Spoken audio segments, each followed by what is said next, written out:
Hello students. आज का जो हमारा टॉपिक ऑफ डिस्कशन है वो है marketing mix. And marketing mix is one of your important topic of discussion which comes under marketing management. आज के टॉपिक में जो हम चीज़ें कवर अप करेंगे वो है definition, elements of marketing, extended Ps of marketing, factors जो कि डिटरमाइन करते हैं मार्केटिंग मिक्स को, एंड हमारे मार्केटिंग मिक्स का इंपॉर्टेंस। तो मार्केटिंग मिक्स को स्टार्ट करने से पहले हम ये देखते हैं कि जो हमको मार्केटिंग मिक्स की ज़रूरत क्यों पड़ती है। देखिए, जो भी कोई मार्केटिंग मैनेजर होता है वो जब किसी प्रोडक्ट को लॉन्च करता है, किसी अपने सर्विसेज को लॉन्च करता है, तो सबसे पहले वो एस टी पी क्रिएट करता है। एस टी पी का मतलब क्या है? Segmentation, targeting and positioning.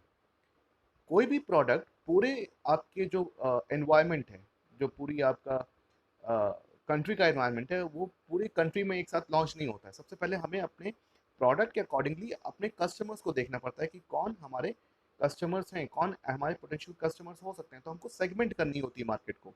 बड़े से हेट्रोजीनियस मार्केट से हमें होमोजीनियस मार्केट में आना पड़ता है। हमें लोगों की परचेजिंग कैपेसिटी देखनी पड़ती है, लोगों का स्टेटस देखना पड़ता है, उनका जेंडर देखना पड़ता है कि कौन हमारे कस्टमर्स हो सकते हैं। फिर हम उस सेगमेंटेशन में से एक्चुअल कस्टमर्स को टारगेट करते हैं कि हमने आउट ऑफ 50 पीपल हमने 10 लोगों को सेगमेंट किया। अब 10 लोगों में से कितने लोग हमारे सामान को वाकई खरीद सकते हैं, that is called the targeting.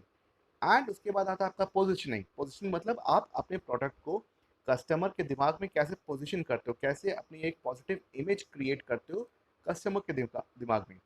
तो एस के लिए हमें मार्केटिंग मिक्स की जरूरत पड़ती है। And what is marketing mix? Marketing mix is nothing but the various tools जिसको यूज करके हम अपने प्रोडक्ट को सक्सेसफुली मार्केट में इस्टेब्लिश करते हैं एंड प्रॉफिट कमाते हैं। तो जब हम मार्केटिंग मिक्स की बात करते हैं, marketing mix is nothing but a combination of four inputs basically. That is your product, that is your price, promotion and place. तो जो मार्केटिंग मिक्स है वहाँ पे हम ये चार टूल्स का, चार कॉन्सेप्ट का इस्तेमाल कर रहे हैं। एंड इनका इस्तेमाल करके जो हमारी सेल है उसको इंक्रीज करेंगे and we can attract the maximum number of customers and we can gain the market share. So जो ऑर्गेनाइजेशन है वो must focus on the four elements of marketing, that is price, promotion, place and product. ठीक है, in order to conduct the business effectively. हमने ये देखा है कि जो आपकी मार्केट कंडीशंस होती हैं, जो आपका मार्केटिंग एनवायरनमेंट होता है, बहुत ही ज़्यादा डायनेमिक होता है, बिल्कुल भी स्टैटिक नहीं होता है। हर मौसम में आपका मार्केट कंडीशंस बदल जाती हैं। हर एक नए प्रोडक्ट के साथ आपका जो मार्केट सिनेरियो है वो बदल जाता है। तो आपका जो मार्केटिंग मिक्स मैकेनिज्म है, मार्केटिंग मिक्स टूल्स हैं, उनको भी बहुत ज़्यादा डायनेमिक होना चाहिए। उनको भी बहुत ज़्यादा डायनेमिक बनाना पड़ता है ताकि वो changing atmosphere, changing working conditions, changing marketing condition के साथ सस्टेन कर सकें। तो basically this is the your definition of marketing mix, जहाँ पे हम फोर कंपोनेंट्स की बात करते हैं जिसको कि हम product, price and promotion and place कहते हैं। इन्हीं पे जब हम फर्दर स्टडी करेंगे तो वो मार्केटिंग मिक्स टूल्स कहलाएंगे।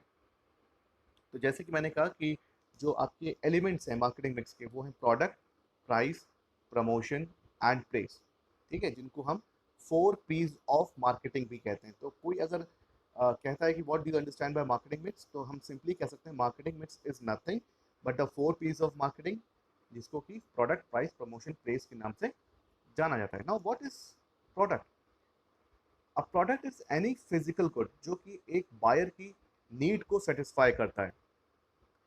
ठीक है, अगर हमें कोई सामान चाहिए तो हम फिजिकल सामान लेंगे, और वो सामान अगर हमारी नीड, हमारे वांट्स को सेटिस्फाई कर रहा है तो I will be happy with that product. तो जो प्रोडक्ट कंपोनेंट है मार्केटिंग मिक्स का, उसमें प्रोडक्ट के रिगार्डिंग प्लानिंग आती है कि हमको अपने प्रोडक्ट को कैसे प्लान आउट करना है, हमें अपने प्रोडक्ट में क्या क्या चीज़ें डालनी होगी। When we think about the product, when we conceptualise the idea about the product, ठीक है, प्रोडक्ट के बारे में सोचना एंड उस सोच के अनुसार प्रोडक्ट को डेवलप करना एंड फाइनली प्रोडक्ट को मार्केट में प्रोड्यूस करना। ये कंपोनेंट्स आते हैं, ये चीज़ें इन्वॉल्व होती हैं आपके प्रोडक्ट कंपोनेंट के अंदर। जो प्रोडक्ट है, it deals with the product range. एक प्रोडक्ट के कितने वेरिएंट्स हैं। For example, if I take example of soap, एक सोप है, उसके कितने वेरिएंट्स हैं। जितने ज़्यादा वेरिएंट्स होंगे उतने ज़्यादा हम कस्टमर्स को टारगेट कर सकते हैं, उतना ज़्यादा हम कस्टमर्स को सेटिस्फाई कर सकते हैं। उस प्रोडक्ट का साइज़ क्या है, उस प्रोडक्ट की पैकेजिंग कैसी है, ठीक है, उस प्रोडक्ट की क्वालिटी कैसी है। जब हम इन सारी चीज़ों पे फोकस करते हैं तो ये पहला एलिमेंट बनता है जिसको हम प्रोडक्ट कहते हैं। दूसरा एलिमेंट है मार्केटिंग मिक्स का जिसको हम कहते हैं price. Now what is price? Price is the monetary value of something that the buyer pays. And वो समथिंग क्या है? वो समथिंग एक प्रोडक्ट है। किसी भी चीज़ का मॉनेटरी वैल्यू में पेमेंट हमारा प्राइस कहलाता है। Now fixation of the right price is very difficult task for the marketing manager. अगर वो बहुत ज़्यादा प्राइस रखेगा तो हमारा जो प्रोडक्ट है वो सेल आउट नहीं होगा, कस्टमर्स अट्रैक्ट नहीं होंगे। अगर हम प्राइस बहुत कम रखेंगे तो हमें प्रॉफिट मार्जिन नहीं होगा, हमें प्रॉफिट गेन नहीं होगा। तो ऐसा कौन सा प्राइस है जो कि हमारे प्रोडक्ट के लिए सही होगा? ये चीज़ डिटरमाइन की जाती है on the basis of demand. अगर प्रोडक्ट की मार्केट में डिमांड बहुत ज़्यादा है, लोग कोई भी प्राइस दे के उसको खरीद सकते हैं, तो आप अपना प्राइस हायर रेंज पर रख सकते हैं। अगर डिमांड नहीं है तो आपका प्राइस लोअर रेंज में जाएगा। आपकी कॉस्ट, अगर कॉस्ट ऑफ प्रोडक्शन आपकी कम है तो बट ऑब्वियस सी बात है, आप अपने प्रोडक्ट प्राइस को कम रखेंगे। अगर आपकी कॉस्ट ऑफ प्रोडक्शन बहुत ज़्यादा है तो आप अपने प्रोडक्ट का प्राइस भी मार्केट में ज़्यादा रखेंगे। कंपटीशन, अगर मार्केट में कंपटीशन बहुत ज़्यादा है, कॉम्पिटिटर्स आपके बहुत ज़्यादा हैं, आपके प्रोडक्ट के सब्स्टिट्यूट प्रोडक्ट्स बहुत ज़्यादा है मार्केट में, तो अपने आप को सर्वाइव करने के लिए, अपने आप को मार्केट में सस्टेन करने के लिए आपको अपने प्रोडक्ट का प्राइस को कम रखना पड़ेगा। अगर आपका कंपटीशन बिल्कुल नहीं है मार्केट में, आपके प्रोडक्ट से रिलेटेड कोई सब्स्टिट्यूट प्रोडक्ट नहीं है, तो आप अपने प्राइस को बढ़ा सकते हैं। क्वालिटी, नॉर्मली लोग ज़्यादा से ज़्यादा पे आउट करने की कोशिश करते हैं या करते हैं to get the better quality products. तो आपकी अगर क्वालिटी बहुत अच्छी है तो आप अपने प्रोडक्ट का प्राइस ज़्यादा भी रख सकते हैं। तो ये हो गया आपका price element. Promotion, what is promotion? Promotion is nothing but bringing your product into the knowledge of the customers. अपने प्रोडक्ट के बारे में अपने कस्टमर्स को बताना through advertisement, through personal selling, through sales promotion. क्योंकि अगर आप प्रमोशन नहीं करोगे अपने प्रोडक्ट का सही समय पे, अगर आप अपने प्रोडक्ट की जानकारी अपने कस्टमर्स तक नहीं पहुंचाओगे तो आपका प्रोडक्ट के बारे में कस्टमर अवेयर ही नहीं होगा। एंड अगर कस्टमर अवेयर नहीं तो प्रोडक्ट बिकेगा नहीं। खाली प्रोडक्ट को मार्केट में लॉन्च कर देने से कस्टमर को पता नहीं चलता है कि मार्केट में कौन सा प्रोडक्ट आया है, उसका प्राइस क्या है, उसकी क्वालिटी क्या है, उसके फीचर्स क्या है, उसका यूज़ करने का तरीका क्या है। ये सारी चीज़ें बताना कस्टमर को थ्रू प्रॉपर एडवर्टाइजमेंट एजेंसी या थ्रू प्रॉपर एडवर्टाइजमेंट मीडियम बहुत ज़रूरी होगा, तभी लोग आपके प्रोडक्ट के बारे में जानेंगे एंड उसको खरीदेंगे। Then the fourth point, the fourth element of marketing mix is your place. Place को हम डिफाइन करते हैं एज अ पर्टिकुलर लोकेशन जहाँ पे हम सामान को बेचते हैं राइट टाइम पे। मान लीजिए आपका कोई सीजनल प्रोडक्ट है जो कि गर्मियों के सीजन में आपको बेचना है, लेकिन आपने उसको सर्दियों के समय पे बेच दिया और गलत जगह आपने चूज़ करी बेचने के लिए, तो आपका प्रोडक्ट कभी भी बिकेगा नहीं, आपका जो प्रोडक्ट है कभी भी सक्सेसफुल नहीं होगा मार्केट में। ठीक है, तो प्रोडक्ट को सही जगह पे बेचना, सही लोकेशन का चूज़ करना, सही मार्केट को सेगमेंट करना, ये बहुत इंपॉर्टेंट रोल है। क्योंकि अगर सही मार्केट को आपने चूज़ कर लिया, सही मार्केट को टारगेट कर लिया कि यहाँ पे आपके प्रोडक्ट की डिमांड है, यहाँ पे आपके प्रोडक्ट के कस्टमर्स हैं, तो आपका प्रोडक्ट मार्केट में सक्सेसफुल हो जाता है and you can earn maximum profit. जो आपका डिजायर्ड गोल है वो पूरा होता है। एंड फॉर दिस पर्पज आप मिडिल मैन, जिसको कि मैंने इसमें डिफाइन भी किया है, डिस्ट्रीब्यूशन, मिडिल मैन्स को भी अपॉइंट करते हैं। मिडिल मैन्स क्या होते हैं? आपके होल सेलर्स होते हैं, आपके रिटेलर्स होते हैं, जो कि आपके सामान को एक जगह से दूसरी जगह पहुंचाने में हेल्प करते हैं एंड उस जगह पे जाके सेल आउट करते हैं जहाँ पे उनकी डिमांड ज़्यादा से ज़्यादा होती है। तो this are your four Ps of marketing. अब सवाल ये उठता है कि ये जो फोर पीस हैं, इनको फोर पीस क्यों कहा जाता है? ये फोर पीस इसलिए कहा जाता है क्योंकि ये सारे पीस आपके प्रोडक्ट से रिलेटेड हैं। ठीक है, आप अपने प्रोडक्ट को ही बेचोगे, आप अपने प्रोडक्ट का ही प्राइस करोगे, अपने प्रोडक्ट को ही प्रमोट करोगे। ठीक है। तो जब हम किसी प्रोडक्ट की बात करते हैं तो हमारे 4 P's आते हैं, लेकिन जब हम सर्विसेज की बात करते हैं तो वहाँ पे 3 P's और ऐड हो जाते हैं। तो ये टोटलिटी में 7 P's ऑफ मार्केटिंग कहलाता है। अगर मार्केटिंग मिक्स आपसे पूछा जाए, you can say it is a combination of 4 P's which is related to the product plus in addition 3 P's which is related to your services. तो जब हम सर्विसेज की बात करते हैं तो उसके अपने पीस होते हैं, अपने उसके एलिमेंट्स होते हैं, अपने कंपोनेंट्स होते हैं, जिसको हम 3 P's ऑफ मार्केटिंग कहते हैं। तो सबसे पहले होता है पीपल। जब भी आप कोई सर्विस इंडस्ट्री में काम करते हैं, ठीक है, जहाँ पे आप किसी चीज़ की डिलीवरी करते हैं, तो वहाँ पे जो लोग डिलीवरी कर रहे हैं वो बहुत इंपॉर्टेंट रोल प्ले करते हैं। अगर आपने कहीं से मान लीजिए अपने घर में होम डिलीवरी करवाई किसी पर्टिकुलर फूड आइटम की, एंड वो जो फूड आइटम लेके आया है, डिलीवरी पर्सन जो लेके आया, जो आपको सर्विस प्रोवाइड कर रहा है, बहुत ही गुड लुकिंग नहीं है, उसकी पर्सनालिटी अच्छी नहीं है, वो बहुत गंदे तरीके से ड्रेसअप है, उसने बिल्कुल भी हाइजीन का ख्याल नहीं रखा है, तो एक बार आप सोचोगे कि ये या तो मैं ये प्रोडक्ट ना लूँ, या तो मैं अगर ले लेता हूँ तो अगली बार मैं इस पर्टिकुलर जगह से सामान नहीं मंगाऊंगा, चाहे वो खाने का जो टेस्ट है वो कितना ही अच्छा क्यों ना हो, बट वो जो हाइजीन फैक्टर है, वो जो एक फर्स्ट इंप्रेशन है, वो चीज़ नहीं आ पाती है। तो यहाँ पे जो पीपल हैं, जो सर्विस प्रोवाइड कर रहे हैं, उनकी पर्सनालिटी बहुत मैटर करती है। उनका आपको देखना पड़ेगा कि how much trained they are. ठीक है, मान लीजिए आप एक सैलून में जाते हैं अपने बाल कटाने के लिए, वहाँ पे जो लोग हैं बाल कटाने वाले, वो जावेद हबीब से या किसी और रिनाउंड पर्सनालिटी से ट्रेंड है, तो आपको अच्छा लगेगा, आप बार बार उसी जगह पे जाने पसंद करोगे, क्योंकि यू नो कि जो आपको सर्विस देंगे वो हाई क्वालिटी की सर्विस होगी, वो वैल्यू फॉर मनी सर्विस होगी, वो हर चीज़ का ध्यान रखेंगे, वो आपके पर्सनालिटी का ध्यान रखेंगे, आपके फेस पे कौन सा हेयर कट सूट करता है इस चीज़ का ध्यान रखेंगे, because they are the trained personnels. तो यहाँ पे सर्विस इंडस्ट्री में जो लोग सर्विस प्रोवाइड कर रहे हैं, उन पे बहुत ज़्यादा जिम्मेदारी होती है अपने जो भी जिस चीज़ की भी वो सर्विस दे रहे हैं उसको सक्सेसफुल करने की। दूसरा प्रोसेस है, दूसरा इसमें एलिमेंट है, that is called the process. Process मतलब होता है प्रोसीजर या मैकेनिज्म जिसके थ्रू हम सर्विसेज प्रोवाइड करते हैं। ठीक है, अगर आपका प्रोसेस अच्छा है, आपका मैकेनिज्म अच्छा है, आपकी सर्विसेज प्रोवाइड करने का तरीका अच्छा है, तो आप सक्सेसफुल हो जाते हो मार्केट में। आप जो भी सर्विसेज प्रोवाइड करोगे वहाँ पे लोग बार बार आपके आने का आपका मन बनाएंगे। फॉर एग्जांपल, आप जैसे पिज्ज़ा हट है या आपका मैकडोनल्ड्स है, अब मैकडोनल्ड्स का अगर आप एक बर्गर खाते हो तो आप जाते हो and they provide a burger in 10 to 15 minutes, because उनका एक प्रोसेस है, एक मैकेनिज्म है। उन्होंने फटाफट आपके बर्गर पैटी ली एंड उसको फ्राई किया एंड आपको दे दिया, एक पर्टिकुलर मैकेनिज्म के थ्रू काम हो रहा है। वही चीज़ एप्लीकेबल है अगर आप मैकडोनल्ड्स के लखनऊ के आउटलेट में खाओगे, तब भी वो वही मैकेनिज्म फॉलो करेंगे। अगर आप दिल्ली के आउटलेट में खाओगे तब भी वो वही मैकेनिज्म फॉलो करेंगे। अगर आप पिज़्ज़ा हट पे जाते हो एंड दे से कि हम आपको 30 मिनट में पिज़्ज़ा डिलीवर करेंगे, तो वो 30 मिनट इसलिए कह रहे हैं क्योंकि उनका एक मैकेनिज्म है, एक प्रोसीजर फॉलो करते हैं, एक सिस्टमेटिक तरीके से काम करते हैं। ये नहीं कि लखनऊ में आप खा रहे हो तो हम 40 मिनट में आपको डिलीवर करेंगे, आप दिल्ली में खा रहे हो तो हम आपको 1 घंटे में, नहीं, एक यूनिफॉर्मिटी होती है।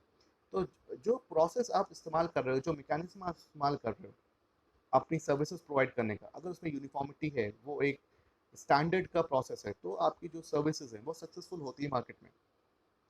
तीसरा एलिमेंट है फिजिकल एविडेंस। फिजिकल एविडेंस की जब हम बात करते हैं तो हम एनवायरनमेंट की बात करते हैं, हम वो स्ट्रक्चर की बात करते हैं, हम वो एक प्लेस की बात करते हैं जहाँ पे एक कस्टमर और एक सर्विस प्रोवाइडर आपस में इंटरेक्ट करते हैं। आप अगर किसी डेंटिस्ट के पास जाते हो तो एक फिजिकल एविडेंस होता है, फिजिकल एविडेंस मतलब एक उसका क्लिनिक होती है, एक उसका क्लिनिक का एम्बियंस होता है, जहाँ पे एसी लगा है, जहाँ पे बैठने के लिए प्रॉपर सिटिंग अरेंजमेंट है, उसके पास प्रॉपर टूल्स हैं, जैसे जिससे वो आपके दांत में जो भी प्रॉब्लम है उसको चेकआउट करेगा। तो एक एक दिमाग में एक गुड इमेज आती है, एक पॉजिटिव इमेज आती है कि यहाँ पे, हाँ, यहाँ पे चीज़ें अच्छी मिलेंगी। वहीं पे अगर ये बात कहें कि एक डेंटिस्ट है जिसको कहते हैं हम झोला छाप डॉक्टर है, जो कि सड़क के किनारे में कुछ औजार लेके बैठा है, तो उसके पास तो कुछ नहीं है, उसके पास एम्बियंस है, ना उसके पास टूल्स हैं, ना उसके पास कोई फैसिलिटी है, तो आप उसके पास जाना पसंद नहीं करोगे।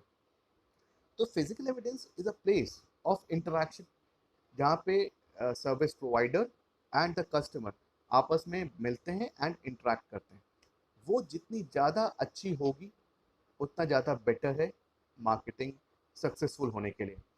तो these are the three Ps of the marketing जो कि सर्विस से आपके लिंक्ड होते हैं। पहले के 4 पीस प्रोडक्ट रिलेटेड है, लेटेस्ट हैं जो आपके 3 पीस हैं वो आपके सर्विस मार्केटिंग से रिलेटेड है।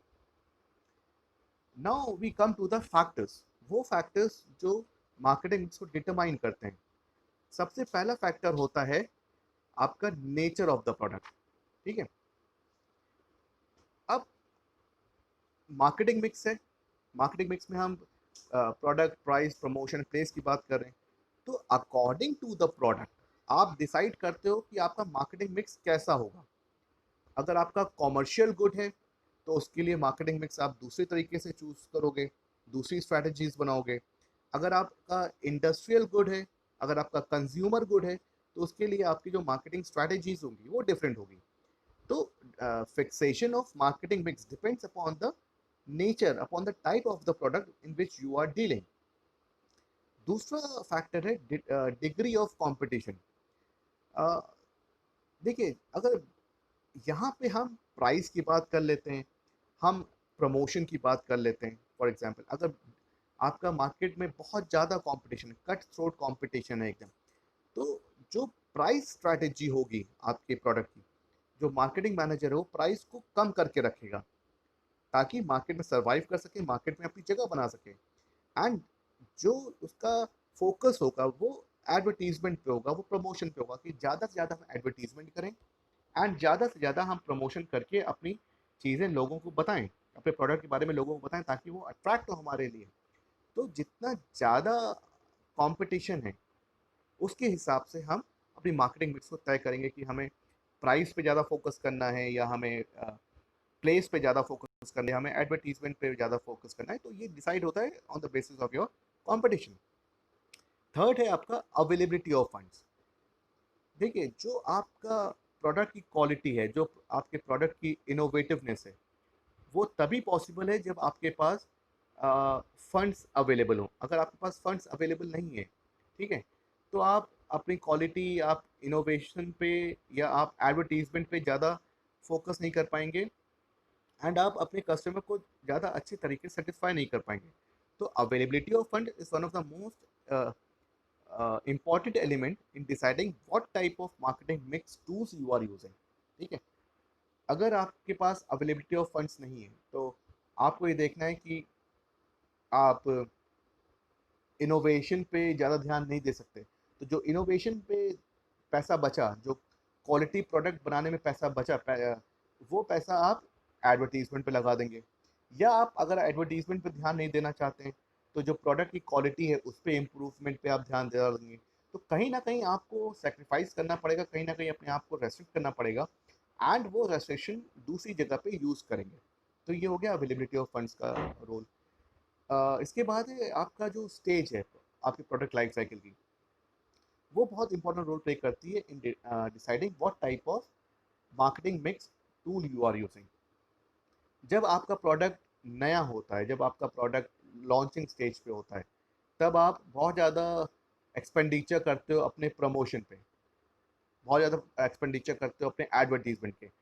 बट वही चीज़ कम हो जाती है जब आपका जो प्रोडक्ट है वो मेच्योरिटी स्टेज पे चला जाता है या वो डिक्लाइन स्टेज पे आता है। यहाँ पे आपका जो एक्सपेंडिचर है वो शिफ्ट हो जाता है towards creating new product, towards creating new variety of product या अपने प्रोडक्ट की रेंज को बढ़ाने के लिए। तो जिस स्टेज पे आपका प्रोडक्ट है वो स्टेज डिटरमाइन करती है कि किस पर्टिकुलर टूल पे आपको ज़्यादा फोकस करना है। तो these are your factors that determine what type of marketing mix strategy you have to use. Next point of discussion is importance of marketing। जब हम मार्केटिंग की इम्पोर्टेंस की बात करते हैं, सबसे पहला होता है कि with the help of all these tools हम कस्टमर को सबसे ज़्यादा सेटिस्फाई कर सकते हैं, हम हायर प्रॉफिट कमा सकते हैं। मार्केटिंग मिक्स के टूल्स की वजह से हम अपने आप को डिफ्रेंशिएट कर सकते हैं अपने कॉम्पिटिटर से, कि वो कौन सी स्ट्रैटेजी को चूज़ कर रहा है तो हमें दूसरी स्ट्रैटेजी को चूज़ करना पड़ेगा। न्यू प्रोडक्ट डेवलपमेंट में हमें हेल्प कर मिलती है। हम अगर कोई प्रोडक्ट बना रहे हैं एंड हम बहुत ज़्यादा इनोवेटिव हैं तो एक नए तरीके का भी प्रोडक्ट बन के आ सकता है। ठीक है। It helps in a solid mix creation. Solid mix creation का मतलब है getting new ideas. When you focus on the price, when you focus on the quality, when you focus on the advertisement ways, तो यहाँ पे जब आप एक ही चीज़ पे फोकस करते हो तो आपको और ज़्यादा रास्ते मिलते हैं कि किस तरीके से हम और अच्छे तरीके से अपने पर्टिकुलर प्रोडक्ट को शोकेस कर सकते हैं मार्केट में। तो these are the basic importance of marketing. This is all for this video. Thank you.